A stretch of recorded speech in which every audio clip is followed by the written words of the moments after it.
हिमालय की ऊंची चोटियों में बर्फ से ढकी चोटियों के बीच चंदनवाड़ी गांव बसा हुआ था। जिंदगी मुश्किल थी, लेकिन गांव वाले मजबूत थे। वे खेतों में काम करते, उनकी हंसी घाटियों में गूंजती।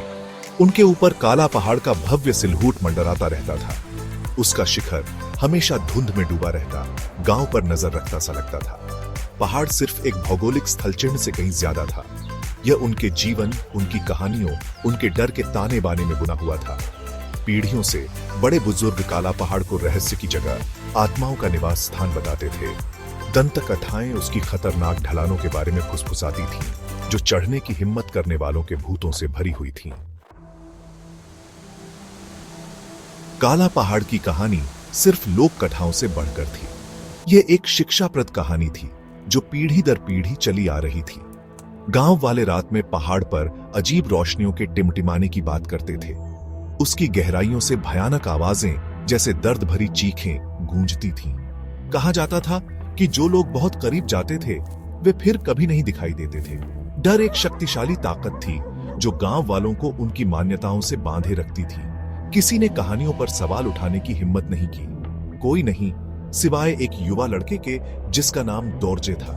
दोरजे अपनी जिज्ञासु आंखों और रोमांच की प्यास के साथ कहानियों को आंख बंद करके मानने से इनकार करता था।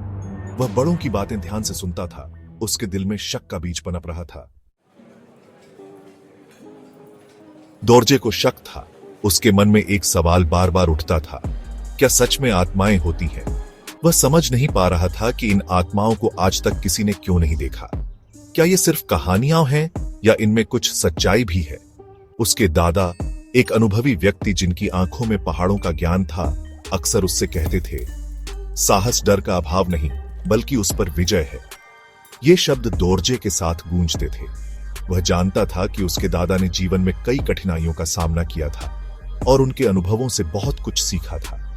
दोरजे ने अपने डर का सामना करने, काला पहाड़ की कहानी के पीछे के सच का पता लगाने का फैसला किया। वह जानता था कि यह आसान नहीं होगा, लेकिन उसने ठान लिया था। उसने अपने डर का सामना करने, काला पहाड़ की कहानी के पीछे के सच का पता लगाने का फैसला किया। वह जानता था कि यह आसान नहीं होगा, लेकिन उसने ठान लिया था। उसके फैसले का सामना डर और अस्वीकृति से हुआ। गांव के लोग उसे पागल समझते थे और उसकी खोज को व्यर्थ मानते थे। उसकी मां ने उससे विनती की। उसकी आंखें आंसुओं से भर गईं। वह नहीं चाहती थी कि उसका बेटा किसी अनजाने खतरे में पड़े। गांव के बड़ों ने उसे खतरों से आगाह किया, उससे अपनी मूर्खतापूर्ण खोज को छोड़ने का आग्रह किया। लेकिन दोरजे दृढ़ था। वह जानता था कि अगर उसने हार मान ली तो वह कभी सच्चाई का पता नहीं पाएगा।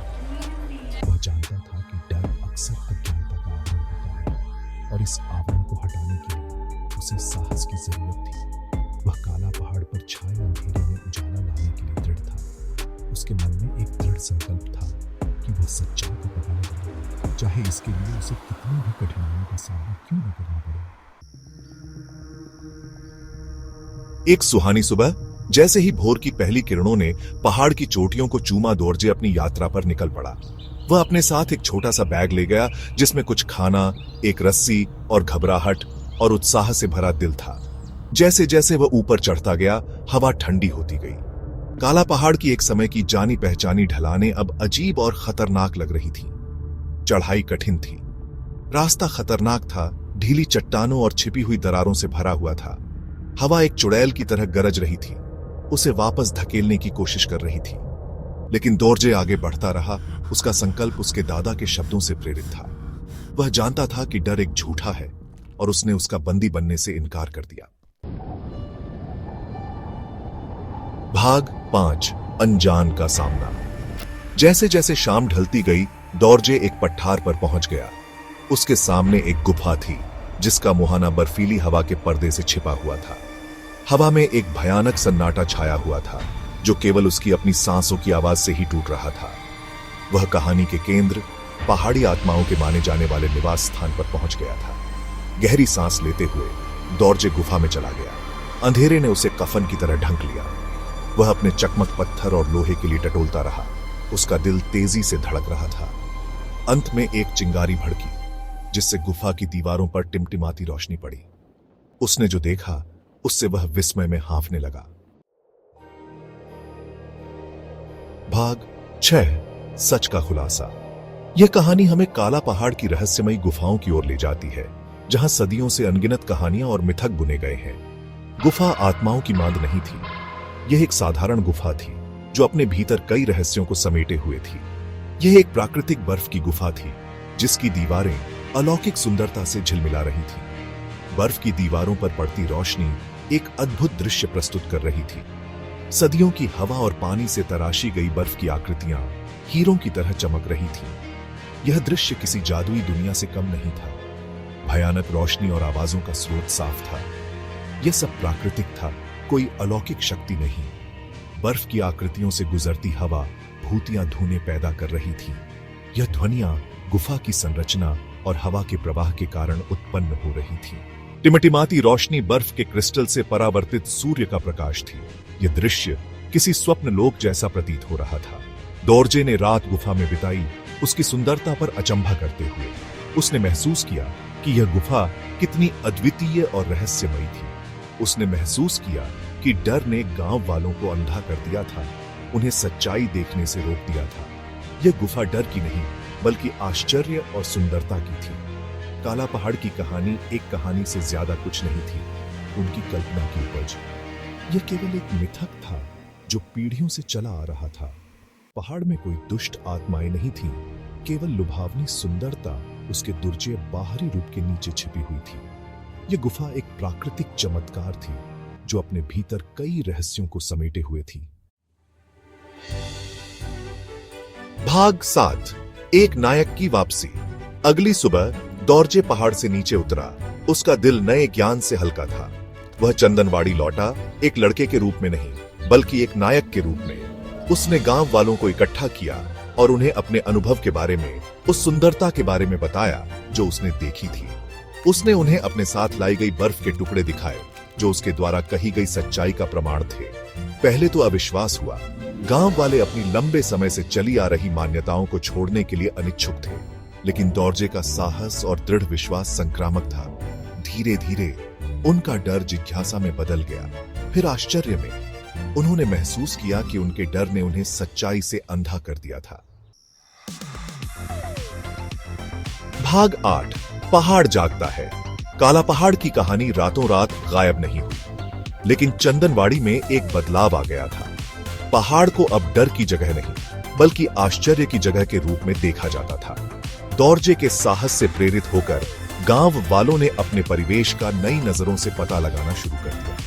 उन्होंने छिपे हुए झरनों, जंगली फूलों से ढके मैदानों और पहाड़ की ढलानों से लुभावने दृश्यों की खोज की। कभी डरा हुआ और टाला जाने वाला पहाड़ गर्व और प्रेरणा का स्रोत बन गया। इसने उन्हें सिखाया कि साहस डर का अभाव नहीं बल्कि उसका सामना करने की इच्छा है। इसने उन्हें सिखाया कि सच्चाई अक्सर सतह के नीचे छिपी होती है, जो उसे खोजने के लिए पर्याप्त बहादुर लोगों का इंतजार करती है।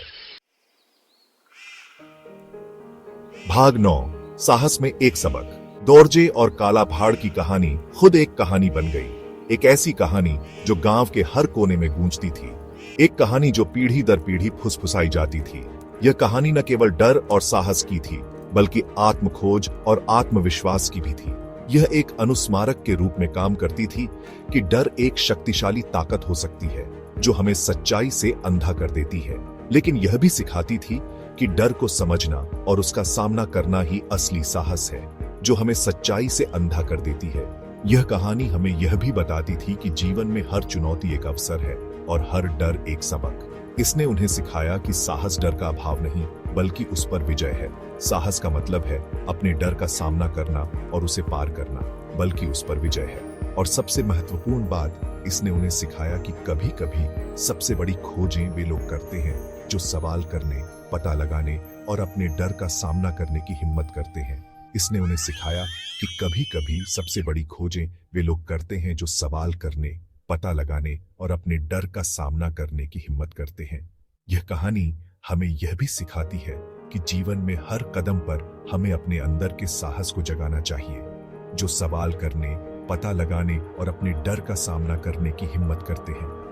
दोर्जे की भावना गांव वालों के दिलों में जीवित रही और यह भावना उन्हें हमेशा प्रेरित करती रही। दोर्जे की भावना गांव वालों के दिलों में जीवित रही, उन्हें अपने काला पहाड़ का सामना करने, अपनी सच्चाई तलाशने और साहस और ज्ञान की अदम्य प्यास के साथ अपना जीवन जीने के लिए प्रोत्साहित करती रही। उन्हें अपने काला पहाड़ का सामना करने, अपनी सच्चाई तलाशने और साहस और ज्ञान की अदम्य प्यास के साथ अपना जीवन जीने के लिए प्रोत्साहित करती रही। यह कहानी हमें यह भी सिखाती है कि डर का सामना करने में ही हम अपनी असली क्षमता का पता लगाते हैं। अपनी सच्चाई तलाशने और साहस और ज्ञान की अदम्य प्यास के साथ अपना जीवन जीने के लिए प्रोत्साहित करती रही, क्योंकि डर का सामना करने में ही हम अपनी असली क्षमता का पता लगाते हैं और सच्चाई की खोज में ही हम वास्तव में खुद को पाते हैं। क्योंकि डर का सामना करने में ही हम अपनी असली क्षमता का पता लगाते हैं और सच्चाई की खोज में ही हम वास्तव में खुद को पाते हैं। यह कहानी हमें यह भी सिखाती है कि जीवन में हर चुनौती एक अवसर है और हर डर एक सबक, और सच्चाई की खोज में ही हम वास्तव में खुद को पाते हैं। यह कहानी हमें यह भी सिखाती है कि जीवन में हर चुनौती एक अवसर है और हर डर एक सबक।